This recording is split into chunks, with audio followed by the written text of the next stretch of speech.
जय माता दी मित्रों, हमारे YouTube चैनल में आपका हार्दिक स्वागत है। मैंने कुछ दिन पहले एक वीडियो डाली थी जिसमें मैंने ये बताया था कि किस प्रकार से आपकी शक्तियाँ बंध जाती हैं, किस प्रकार से आपके देवी देवता बंध जाते हैं। तो आज मैं आपको बताऊंगा कि आप किस प्रकार से अपने बंधे हुए देवी देवताओं को खोल सकते हो और खुद खोल सकते हो। इसके लिए आपको किसी विशेष व्यक्ति के पास जाने की आवश्यकता भी नहीं है।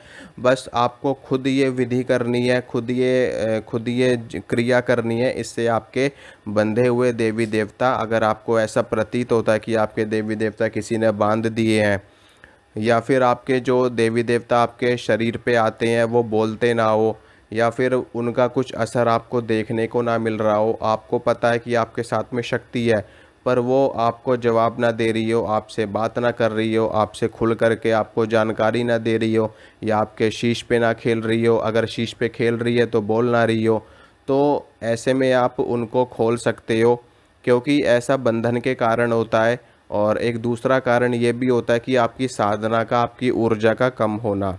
जब कहते हैं कि जब हम कोई साधना करते हैं, हम किसी साधना में अनुष्ठान करते हैं, उस अनुष्ठान की पूर्णता तब प्राप्त होती है हमें जब उसकी एक, जो मंत्र की एक निश्चित फ्रीक्वेंसी होती है, मंत्र की एक निश्चित एक एक रेखा होती है जिस पे जा कर के हम कहते हैं कि हमारा मंत्र सिद्ध हो गया।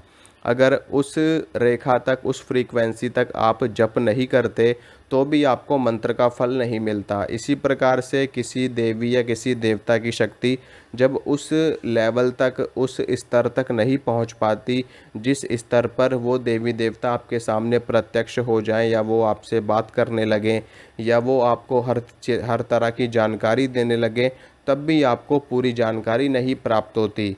और एक दूसरी चीज़ होती है जिसमें आपके देवी देवताओं को बांध दिया जाता है, और उस बंधन के बाद भी वो आपको पूरी जानकारी नहीं देते हैं। तो ये दो चीज़ें होती हैं।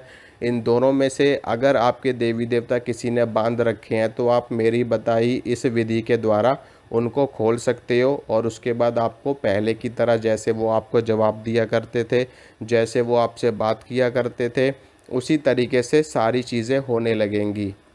लेकिन अगर आपकी साधना उस लेवल तक नहीं पहुंची है तो आपको साधना करके उस मंत्र की सिद्धि करनी पड़ेगी, या उस देवता की जो भी आपको विधान बताया है आपके गुरु ने, जैसे भी आपके गुरु ने आपकी शक्ति चलाई है, जैसे उन्होंने आपका मार्गदर्शन किया है, तो उस विधि से आपको वो करना है ताकि उस स्तर की साधना आप कर पाओ और वहाँ पर जा कर के आपको पूर्णता प्राप्त हो सके, पूरी सिद्धि प्राप्त हो सके। तो अब शुरू करते हैं, आपको बताता हूँ क्या करना है, कैसे करना है। देखिए, जब किसी शक्ति को बांधा जाता है तो उस शक्ति का बंधन किया जाता है खेड़े के देवता से, यानी कि स्थान के देवता से, उस क्षेत्र के देवता से और घर के देवता से। घर के देवताओं में हमारे पितृ भी होते हैं, हमारे कुल देवता भी होते हैं, और चौराहे की देवी होती है, और स्थान देवता होते हैं। इन सभी को साथ में लेकर के किसी की शक्ति बांधी जाती है।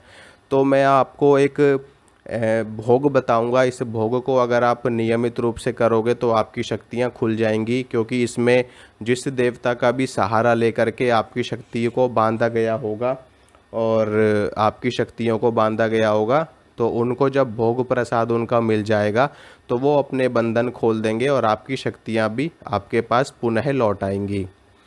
तो सबसे पहले शुरुआत करते हैं भगवान गणेश से, क्योंकि भगवान गणेश अग्र पूजा के अधिकारी हैं। हर कर्म की सफलता में, हर साधना की सफलता में भगवान गणेश को सबसे आगे रखा जाता है। तो आपको क्या करना है कि आपको 2 लड्डू भगवान गणेश के लिए ले लेने हैं। और ये 2 लड्डू आप किसी भी पात्र में ले सकते हैं, किसी भी डिस्पोज़ल की जो आती है, कटोरी आती है, उसमें ले सकते हो। कोई भी आपको जो भी मिल पाए, कोई पेपर हो, कैसा भी हो, उस पर आपको 2 लड्डू भगवान गणेश के रखने हैं। ठीक है। भगवान गणेश के बाद में 2 लड्डू आपको रखने हैं अपने पितरों के लिए। ठीक है। क्योंकि पितृ भी हमारे घर के होते हैं, अगर ये भी अड़ जाते हैं तो भी कोई भी शक्ति हमारी बांध नहीं सकता। और अगर इनको उस व्यक्ति ने मोह के अपने वश में कर लिया है तो भी आपकी शक्तियां बंध जाती हैं। घर के पितर भी बंधे होते तब भी शक्तियां नहीं खुलती। तो घर के पितरों के आपको 2 लड्डू रखने हैं, और 2 बूंदी के लड्डू रखने हैं आपको अपने कुल देवता के नाम से। कुल देवताओं या कुल देवियों, उनके नाम से 2 लड्डू आपको रखने हैं। उसके बाद आपको 2 लड्डू रखने हैं चौराहे की देवी के नाम से, यानी कि जो माता शीतला है उनके नाम से। क्योंकि कोई भी शक्ति आपके पास आएगी या नहीं आएगी, इसके लिए सबसे पहले जो रास्ते में पड़ता है वो है चौराहा, यानी कि चौक चौराहे की देवी जो जिन्हें कहा जाता है। उनकी अगर मर्ज़ी नहीं होगी तो ना तो आपके पास कोई शक्ति आएगी और ना ही कोई आपकी शक्ति को बांध सकता है जब तक उनकी मर्ज़ी ना हो। तो जो भी लोग क्रिया करते हैं, ऐसे कर्म करते हैं, वो चौराहे की देवी को साथ में लेकर के चलते हैं और उनको भोग प्रसाद देते हैं, ताकि वो आपके घर तक उस नकारात्मक शक्ति को या बंधन लगाने के लिए किसी भी चीज़ को भेज सकें। तो 2 लड्डू आपको चौराहे की देवी के लिए रखने हैं और उसके बाद 2 बूंदी के लड्डू आपको रखने हैं। किसके नाम से? स्थान देवता के नाम से, यानी कि जो पूरा का पूरा क्षेत्र जिसके अंडर में आता है। ठीक है, भले से आपको पता हो या ना पता हो कि इस स्थान के ये देवता हैं, बस आप स्थान देवता के नाम से भी अगर आप कोई भी भोग प्रसाद उनको दे दोगे तो वो उनको अपने आप ही पहुंच जाएगा ऑटोमेटिक, चाहे आपको नाम पता हो उनका या ना पता हो।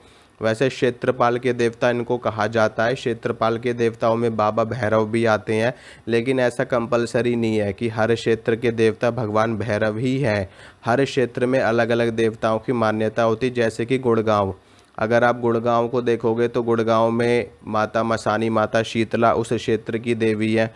दिल्ली में देखोगे तो दिल्ली में कालका जी उस क्षेत्र की देवी हैं। जम्मू में देखोगे तो जम्मू में वैष्णो देवी उस क्षेत्र की देवी हैं जो मुख्य मानी जाती हैं। असम में देखोगे तो असम में माँ कामाख्या उस क्षेत्र की देवी हैं। और उज्जैन में देखोगे तो उज्जैन में बाबा महाकाल उस क्षेत्र के देवता हैं। काशी में देखोगे तो काशी में भगवान शंकर, काशी विश्वनाथ उस क्षेत्र के देवता हैं, उस क्षेत्र के राजा हैं। बिना उनकी मर्जी के कोई कुछ भी नहीं कर सकता। इसी प्रकार से माता विंध्यवासिनी है उस क्षेत्र की देवी। इसी प्रकार से मथुरा में देखोगे तो भगवान श्री कृष्ण है। तो हर क्षेत्र के अलग अलग देवी देवता होते हैं, जिसकी वजह से जिनको भोग बिना दिए कोई भी कर्म नहीं चलाया जाता। मैं ये तंत्र की बात कर रहा हूँ, भक्ति मार्ग में ये सब चीज़ें नहीं देखी जाती। भक्ति मार्ग एक बिल्कुल अलग और बिल्कुल ही अलग मार्ग है, और तंत्र का मार्ग बिल्कुल अलग मार्ग है। ठीक है, तो तंत्र में जैसे लोग चलाते हैं, ओझा का भगत लोग जैसे चलाते हैं, तांत्रिक लोग जैसे चलाते हैं, ठीक है, शमशानी क्रिया करने वाले सेवड़े जैसे चलाते हैं, जो भी चीज़ें हैं वो सारी मैं आपको बता ही देता हूँ। कोई बात मैं छुपाता नहीं हूँ किसी से भी। तो स्थान देवता के नाम से 2 लड्डू रखे जाएंगे। उसके बाद 2 लड्डू रखे जाएंगे, 2 लड्डू उसके बाद रखे जाएंगी 5 प्रकार की मिठाई। ठीक है, यहाँ तक आपको 2 लड्डू रखने, लेकिन अब आपको 5 प्रकार की मिठाई रखनी है। 5 प्रकार की मिठाई रखनी है। 1 मीठा पान रखना है, 2 लौंग रखनी है, 2 इलायची रखनी है। और उसके बाद अगर वो कोई देवी की शक्ति है तो देवी की शक्ति के लिए आप 2 जायफल रख सकते हो। अगर किसी देव की शक्ति है तो देव की शक्ति में आपको रखना है, देव की शक्ति में आपको रखने हैं 2 लड्डू। ठीक है, 5 प्रकार की मिठाई तो रहेगी ही रहेगी। तो ये चीज़ आपको रखनी है और उसके बाद एक एक करके सभी देवी देवताओं का आवाहन आपको करना है। ये सारी चीज़ें आपको अपने सामने रख लेनी है। और ये क्रिया जब भी आप करोगे तो आपको स्नान करके साफ़ सुथरे धुले हुए वस्त्र धारण करने हैं। उसके बाद अपने आसन पर बैठना है, अपने सामने देसी घी का दीपक जलाना है, धूप बत्ती जलानी है। ठीक है, देसी घी का दीपक जलाना है और तेल का दीपक भी आपको जलाना है। ठीक है, 2 दीपक जलाने हैं और 1 धूप बत्ती, अगरबत्ती वगैरह। और ये सारा भोग आपको अपने सामने एक एक करके पात्र में रख लेने हैं। और ये जो क्रिया आपको करनी है किसी भी शुभ दिन आपको करनी है। ठीक है, कोई भी अच्छा दिन हो, कोई भी महाशिवरात्रि हो, शिवरात्रि हो और चतुर्दशी हो, शुक्ल पक्ष की अष्टमी हो, नवमी हो, योगिनी एकादशी हो, होली हो, दिवाली हो, ग्रहण का समय हो, कोई भी अच्छा अक्षय तृतीया हो, हनुमान जयंती हो और भैरवाष्टमी हो, कोई भी अच्छा पर्व हो, अच्छा त्यौहार हो, अच्छी तिथि हो, अच्छा नक्षत्र हो, गुरु पुष्य योग हो, रवि पुष्य योग हो और सोमवती अमावस्या हो, शनि अमावस्या हो, तो ऐसे दिनों में आपको ये प्रयोग करना है। और ये प्रयोग आपको कब करना है? रात्रि काल में करना है, 9 या 10 बजे के बाद में। ठीक है, 9-10 बजे के बाद में आपको ये क्रिया करनी है और एकांत में करनी है। बिल्कुल भी आपके आसपास कोई नहीं होना चाहिए, किसी को बताना भी नहीं है जब आप ये क्रिया करोगे कि हम क्या कर रहे हैं क्या नहीं कर रहे। ठीक है, और ये सारा सामान रख लेना है और जोत बत्ती वगैरह कर लेनी है, धूप बत्ती जला लेनी है। फिर उसके बाद में एक एक करके सबका आवाहन आपको करना है। सबसे पहले गणेश जी को बुलाना है और उनका भोग उनको अर्पित करना है। अपने सामने आपको उपले की आग भी आपको कर लेनी है, कंडे की आग आपको बना लेनी है। उस आग में अग्नि प्रज्वलित कर लेनी है देसी घी और कपूर की सहायता से। थोड़े थोड़े आप बीच बीच में उसमें सूखा गोला जो होता है, सूखा गोला तोड़ तोड़ के डालते रहो ताकि उसमें आग हमेशा जलती रहे, आग अग्नि बंद ना हो। अब उसके बाद गणेश जी का आवाहन करना है। गणेश जी का नाम लेकर के थोड़ा सा लड्डू तोड़ करके उस अग्नि में आपको डालना है। ठीक है, उस अग्नि में आपको डालना है थोड़ा सा लड्डू तोड़ करके, गणेश जी का आवाहन करके। ये भोग आपका गणेश जी को चला जाएगा। उसके बाद पितरों को बुलाना है, पितरों को बुला करके उनको भोग दे देना, ये उनको चला जाएगा। फिर उसके बाद जो आपके कुल देवता हैं उनको बुलाना है, उनको भोग देना है, उनको भोग चला जाएगा। ऐसे ही थोड़ा थोड़ा लड्डू तोड़ तोड़ के। और उसके बाद फिर चौराहे वाली देवी को बुलाना है, उनको भोग देना है, उनको ये भोग चला जाएगा। फिर उसके बाद स्थान देवता को बुलाना है, उनको भोग देना है, उनको भोग चला जाएगा। फिर उसके बाद जो मेन भोग है, जो आपके इष्ट देव का रखा है या फिर जिस मेन देवता ने आपकी शक्ति बांधी है, आपको ये भी बोलना या जो शक्ति आपकी बंधी पड़ी है उनके नाम से। ठीक है, अगर माता काली हैं तो माता काली, हनुमान जी हैं तो हनुमान जी, भोलेनाथ है तो भोलेनाथ। जो शक्ति आपकी बंधी पड़ी है उस शक्ति के नाम का वो भोग है जो मिठाई वाला मैंने आपको बताया है। उस भोग को लेना है, उस भोग को अपने ऊपर से 7 बार आपको घुमाना है। उसमें मैंने जो बताया था, मिठाई, मीठा पान, लौंग, इलायची, लड्डू, कोई देवी की शक्ति है तो उसमें मिठाई चल जाएगी। फिर लड्डू रखने की आपको आवश्यकता नहीं है, जायफल आपको रखने हैं। उसको भोग को अपने ऊपर से 7 बार घुमा करके थोड़ा थोड़ा सा उसमें आपको डाल देना है। मिठाई थोड़ी सी तोड़ करके उसमें अग्नि में डाल देनी है और जायफल दोनों अग्नि में डाल देने हैं आपको। और थोड़ा सा मीठा पान डाल देना है और लौंग इलायची उसमें डाल देना है। और बाकी की जो मिठाई वगैरह बचेगी वो उसके बाद में उसको उन सभी को आप प्रसाद के रूप में सभी लोग ग्रहण कर सकते हो या वो आप उस प्रसाद को बांट सकते हो। तो जो शक्ति बंधी पड़ी है वो मिठाई आपको अपने ऊपर से 7 बार घुमानी है और उसके बाद उसमें भोग में दे देना है। और हाथ जोड़ करके प्रार्थना करनी है आपको सभी देवी देवताओं से प्रार्थना करनी है कि हमारी जो भी शक्ति बंधी पड़ी है, जो भी हमारे देवता बंधे हुए हैं, आप उनको खोलिए और उनको स्वतंत्र करिए। चाहे वो किसी भी तांत्रिक ने बांधी हो, जाने सोखा ने, भगत ने, किसी ने भी बांधी हो, और वो शक्ति स्वतंत्र हो सके और हमारी जैसे वो शक्ति सहायता करती थी उसी प्रकार से हमारी पुनः सहायता कर सके।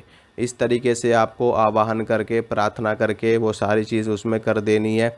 इसके बाद में फिर आपकी शक्ति खुल जाएगी। फिर इसके बाद में आपको एक अनुष्ठान भी करना है अपने देवता का, क्योंकि जब कोई व्यक्ति आपकी शक्ति को बांधता है तो उनकी शक्ति को भी वो क्षीण कर देता है। ठीक है, तो आपको जब ये क्रिया कर लोगे तो इससे क्या होगा, आपकी शक्ति खुल जाएगी। शक्ति खुल जाएगी तो उसके बाद उस शक्ति की ऊर्जा बढ़ाने के लिए, उनको शक्ति देने के लिए आपको अनुष्ठान करना है। 11 दिनों का या 21 दिनों का अनुष्ठान आपको करना है।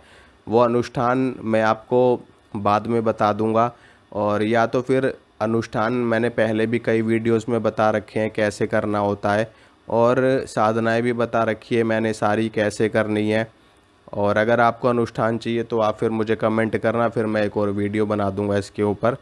तो इतनी जानकारी आपके लिए शक्ति खोलने के लिए है, इतने में आपकी शक्ति खुल जाएगी। शक्ति की ऊर्जा फिर से बढ़ानी आपको पड़ेगी, तो उसके लिए आप अनुष्ठान करना 11 दिनों का या 21 दिनों का। तब आपकी शक्ति बिल्कुल पहले की तरह अच्छे से काम करेगी और सब कुछ आपको पहले की तरह महसूस होगा और सही हो जाएगा। तो ये थी थोड़ी सी जानकारी। अगर आपको अच्छी लगी है तो आप वीडियो को लाइक कीजिए, शेयर कीजिए और चैनल को सब्सक्राइब कीजिए ताकि मैं जो भी वीडियो डालूँ उसकी नोटिफिकेशन आपको मिल सके। जय माता दी।